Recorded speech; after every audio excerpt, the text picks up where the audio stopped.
और मुस्लिम समाज की आबादी 9.8% थी। 71 में 82% हुए हिंदू और मुस्लिम समाज की आबादी 11%। 91 में 81% हुए हम और मुस्लिम समाज की आबादी 12.12% हुई। और 11 में 79% हुए और मुस्लिमों की संख्या 14.2% हुई। इसमें ऐसे संशय में मत रहिएगा क्योंकि मैं क्यों दो ही धर्म की आबादी बोल रहा हूं, क्योंकि मैं घुसपैठ की बात करना चाहता हूं, इसलिए इसकी बात है। और इसके रेफरेंस में बाद में मैं बताऊंगा हमारा विभाजन भी है। अगर देश का विभाजन न हुआ होता तो धर्म के आधार पर जनगणना करने की कभी जरूरत ही नहीं पड़ती, परंतु देश का विभाजन चूंकि धर्म के आधार पर हुआ है तो इसीलिए शायद कांग्रेस के नेताओं ने 51 की जनगणना से धर्म को पूछना मुनासिब समझा होगा।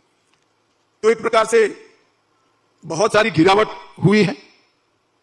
मुस्लिम आबादी की बढ़ोतरी 24.6% की दर से हुई है और हिंदू आबादी 4.5% कमी हुई है।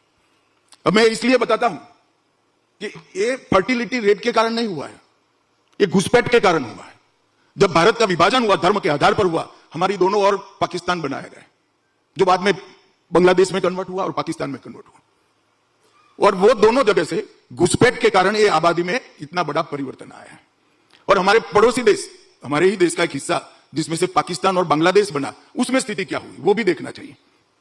देश आजाद हुआ 51 में, तब पाकिस्तान में हिंदुओं की संख्या 13% थी, अन्य माइनॉरिटी 1.2% है और अब पाकिस्तान में हिंदुओं की संख्या 1.73% बची है।